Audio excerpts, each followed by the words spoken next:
Let me ask you a question, Chris. Would you be surprised if I told you that the Navy has credited you with over 160 kills?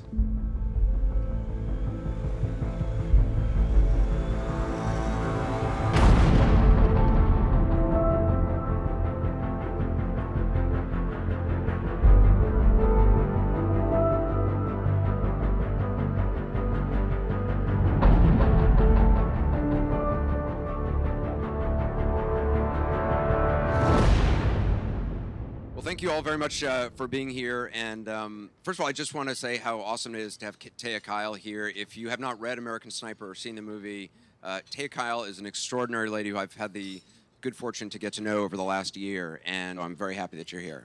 Bradley, why did you? I mean, you were involved in this from the beginning. What was it about it that drew you to it? Because it's so much more than a war film. It's a different kind of film. It's this man. It's her husband. It's this guy Chris Kyle, and who he was, what he went through, and it's just an amazing character study. Clint, what was it about this script when you saw it that you said you wanted to do it?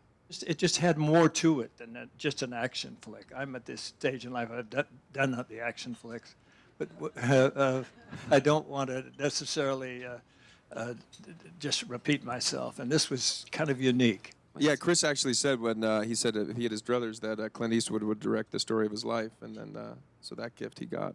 It's just such a personal thing. It's such a huge, massive responsibility and honor that we have been able to have to tell this man's story.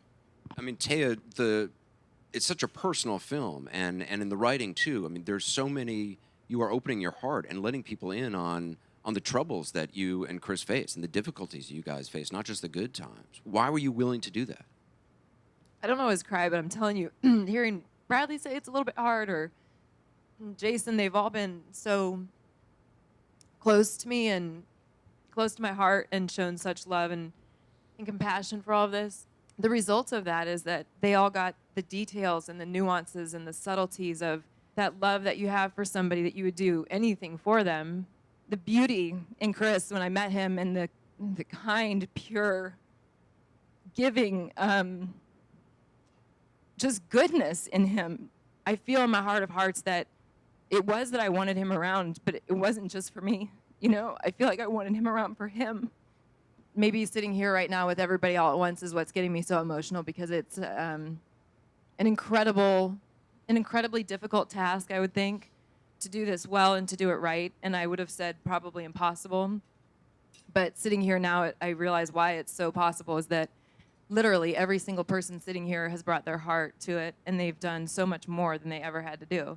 Jason didn't have to sit on the phone with me for hundreds of hours, you know, and counsel me and talk to me as a friend and get the story. He didn't have to do that to have a good movie. You know, Bradley surely didn't have to do all he did, physically transforming like he did and doing a dialect, and especially one like Chris's, let me tell you, you know, like, you know, crazy. And yet he spent all the hours doing that. He didn't have to do that for this movie to be accepted by audiences, I don't think. Training with the SEALs and hitting face plates at 600 yards. And then, you know, Clint Eastwood, come on. Like, just even to have him present is, first of all, amazing. So from the first time that I met Sienna just online, or, you know, we Skyped, I think, the first time, it was just, I felt an instant connection. Let me ask you, I mean, to portray somebody who... You got it, basically. Yeah, she got it. To portray somebody who is...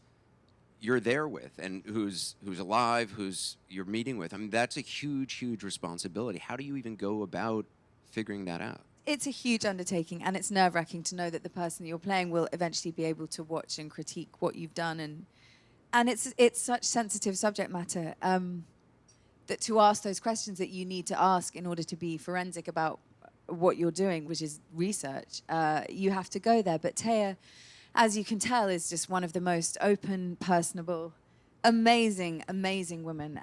And said, I think one of the first things you said was, you know, I'm here for you. Anything you need to know, whatever it is, just ask. And she was an open book, and it was invaluable for both Bradley and I, and Clint and Jason, and yeah.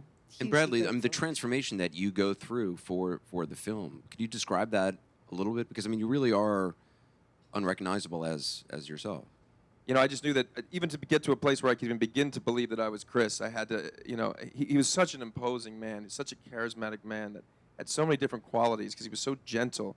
But you could only really see how gentle he was if you were confronted with the massive physical presence. And without that, you wouldn't really see how gentle he was. So I knew that I had to get huge in order for you to see the inside of him. Otherwise, it just wasn't going to work.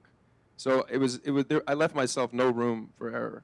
I was either going to show up on the first day of shooting and have to apologize to Clint that I didn't do it, or show up as Chris.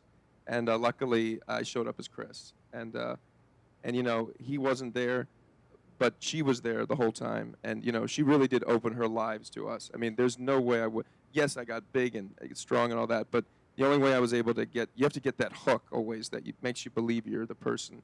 And it was just, she shared who he was, this part of him. And that's what I was able to hook it into.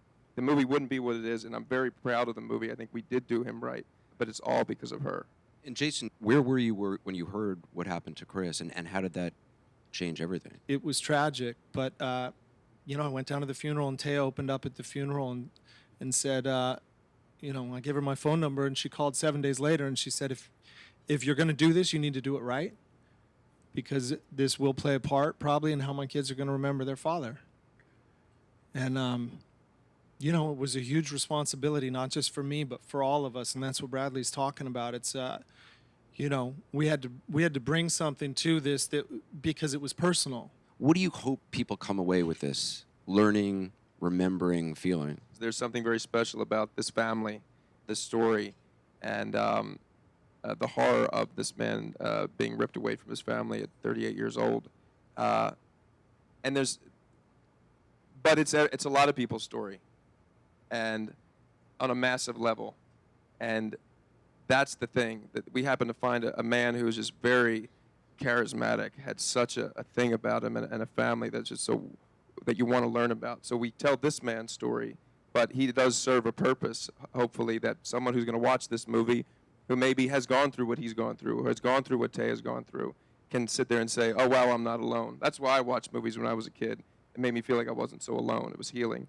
And that's what this movie can do, hopefully. And then for the people that can't relate to it, maybe it makes them stop for the first time ever and think, oh, wow, that person who's passing me by in the airport who has a uniform on, maybe I'm going to take a second look, and maybe I'm going to start a conversation with them, because maybe they feel alone right now.